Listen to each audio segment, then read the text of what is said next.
Et salut les rêveurs, donc bienvenue pour ce nouvel épisode.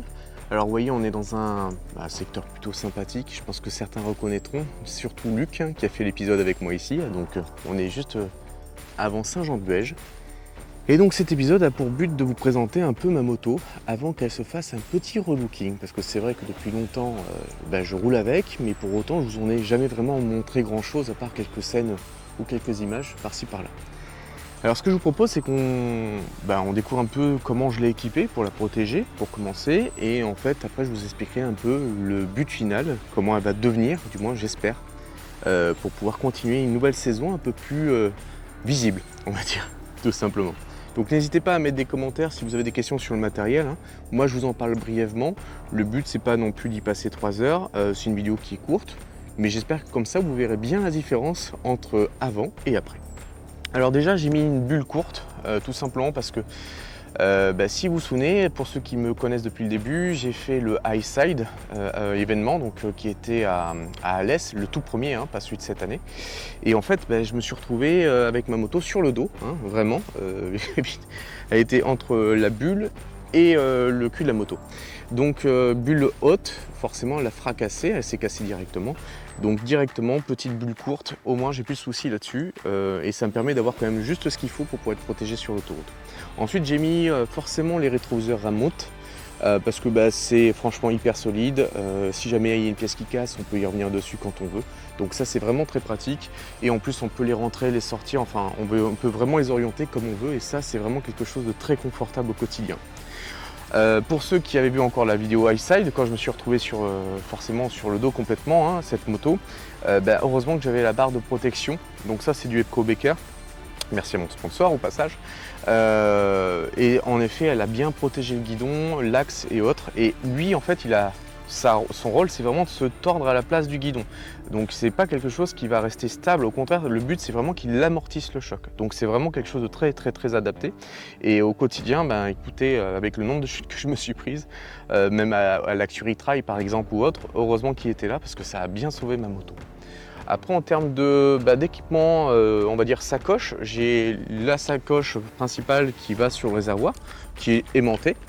Donc ça me permet de l'enlever directement comme ça. Vous voyez, donc ça c'est très confortable aussi au quotidien. On gagne du temps et ça permet vraiment d'avoir une très grosse force. Il faut vraiment tirer comme un bœuf pour l'enlever comme ça et vous n'y arriverez pas, ça va déchirer avant. Donc autant vous dire que c'est très bien. Et dedans, en général, je mets mon drone, ma commande et quelques batteries. Ça me fait gagner beaucoup de temps dans mes décollages quand on est sur des sessions off-road notamment. Quand on est sur du routier, on a un peu plus de place, un peu plus de temps. Pas forcément dans ce cas-là. Donc là, c'est vraiment quelque chose qui est très adapté à notre quotidien. Ensuite, à l'arrière, j'ai les fameuses grosses sacoches complètement imperméables. Donc en fait, vous avez un soufflet dans lequel vous venez fermer et tout est protégé. Donc ça, c'est vraiment super, c'est les X-Travel, celle-ci. Franchement, je les ai depuis maintenant, quasiment depuis le début que j'ai mon sponsor, Freddy Speedway Accessories, et c'est vrai que je m'en passe pas, parce que je loge vraiment beaucoup de matériel dedans, et c'est vrai que, écoutez, en plus je trouve que ça donne un look à la moto qui est juste parfait. Je viens d'investir sur ce top case parce que j'avais envie de travailler un système de mousse intérieure dans lequel je vais pouvoir fixer moi mon matériel dedans. Le drone, les commandes, les batteries, l'appareil photo que vous pouvez voir, ça fait partie des nouveautés que j'ai. Tout ça c'est important pour moi parce que vraiment j'ai envie de pouvoir partir en off-road. Alors je sais, on va me dire, c'est du solide, c'est pas fait pour du off-road. Très bien, c'est vrai, vous avez raison. Par contre, clairement, ça c'est du plastique ultra solide. Avant que je le casse, il faut quand même que j'y aille sacrément. Et quand on serait sur des parties très off-road, très on va dire virulentes, un peu dures, ce que je ferais, c'est que je renforcerais un peu le système d'accroche avec des sangles supplémentaires pour être sûr que lui ça force pas trop dessus. Voilà. J'espère que ça vous assurait. N'hésitez pas à mettre en commentaire comme quoi je suis un mauvais con parce que j'ai mis un top case rigide. Mais bon, c'est pas grave, moi en l'occurrence ça correspond bien à mes besoins. Et ensuite forcément je vais avoir tout ce qui est protection donc du cardan. Alors de ce côté là, hop, on le voit ici, donc c'est celui-ci. Donc ça c'est super bien parce que justement cette protection à la base c'est une protection qui m'a sauvé à l'Axury Trail encore une fois. Ça avait pris tout le choc, donc lui il a pris un pet et ça avait protégé complètement le cardan, comme quoi c'est encore une fois très efficace. Donc ça, c'est vraiment chouette. Et ensuite, vous avez bien sûr le sabot Eco Becker. Alors, le sabot BMW était très bien, hein. Attention, je ne suis pas en train de lui reprocher quoi que ce soit. Mais le Eco Becker est quand même un peu plus épais, un peu plus large, un peu plus couvrant. Et c'est ce que je cherchais, et donc ça me va parfaitement. Parce que je me sens très en sécurité quand je passe sur des zones où la moto peut s'appuyer un peu dessus. Ça me fait pas peur du tout, malgré le poids de la moto et du bonhomme dessus. Parce que moi, je fais 100 kg, il faut quand même la porter, et c'est quand même quelque chose d'important. Ensuite, j'ai une protection de vitre, donc j'ai préféré opter là-dessus plutôt que les fameuses grilles qu'on voit partout, parce que je voulais pas avoir de soucis, parce que les grilles, malgré tout, il y a des petits trous, et je me dis toujours, ça peut être le caillou qui fracasse le reste. Donc la plaque est très épaisse et ça protège vraiment, ça fait tout le boulot. Donc ça, encore une fois, c'est un élément qui était important pour que je puisse me sentir en sécurité quand je partais en off-road, et surtout quand je suis Cyril. Cyril le comprendra parce qu'il a tendance à faire wap et souvent moi je suis derrière, je m'en prends plein la figure. Donc heureusement que j'ai cette protection aussi. Bon, après je vous passe le détail des pinces et autres systèmes d'accroche pour les GoPro, hein. Vous connaissez assez, je pense qu'il y a assez de youtubeurs qui vous en ont parlé, donc je ne reviendrai pas là-dessus. Alors voilà, c'est à peu près ça. Donc si vous avez des questions par rapport à ces différents équipements, déjà vous n'hésitez pas à revenir vers moi.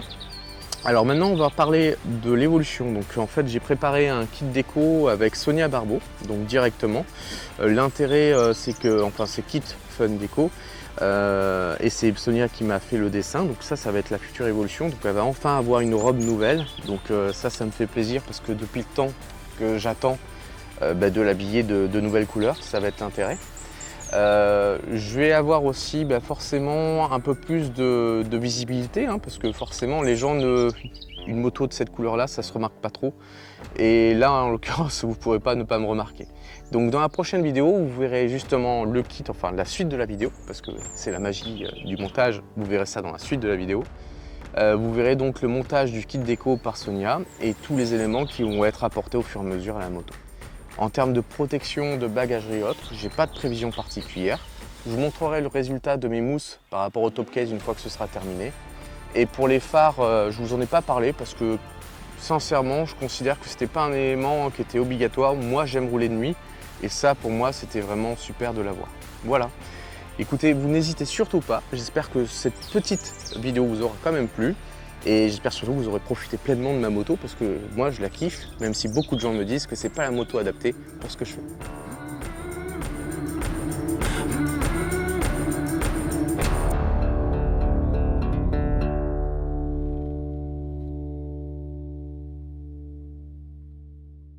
Et voilà, donc vous venez de voir la première partie qui se passait à Saint-Jean-de-Buège. Alors on était au mois d'octobre quand j'ai tourné cette première partie, il faisait relativement bon à l'extérieur. Gris ce jour-là malheureusement, mais le cadre était vraiment très sympa. Donc là on va se retrouver dans le showroom de Cyril où Sonia va me mettre en place exactement le kit déco sur la moto. Donc vous allez voir quelques images et on se retrouve tout de suite après.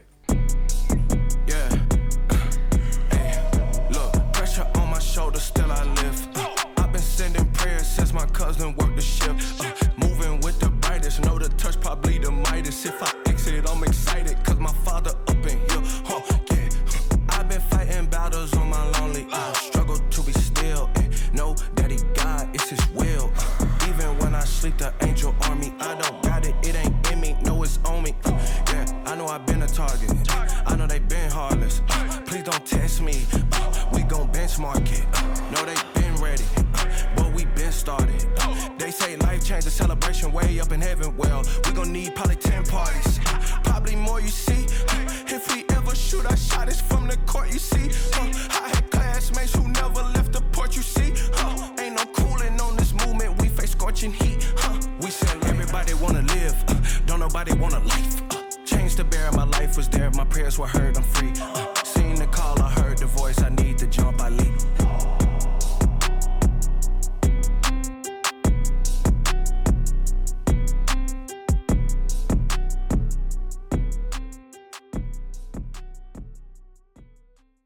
Et voilà, vous avez vu ces quelques images. Alors il faut savoir qu'un kit déco se met en place généralement plutôt avec des températures autour de 18 degrés et si possible avec un minimum d'humidité, ce qui n'était pas du tout le cas du 21 novembre, donc hier en l'occurrence, où il pleuvait des trombes et il faisait sacrément froid. Donc la mise en place a été un peu plus compliquée pour Sonia, mais elle s'est très bien débrouillée pour autant. Alors, on en a parlé avec Sonia, on devait vous faire découvrir normalement la moto juste après, complète. Mais finalement, on n'en a pas envie. Non, on a envie de garder ça pour nous, ou du moins vous faire durer un peu le suspense. Donc vous découvrirez ça dans une prochaine vidéo, un peu plus esthétique, donc à l'extérieur, parce que c'est là qu'elle mettra encore plus en avant la qualité de son travail. Et je pourrai vous proposer comme ça plus de détails. Et sinon, comme d'habitude, on se retrouve dans une prochaine vidéo. Allez, à très vite.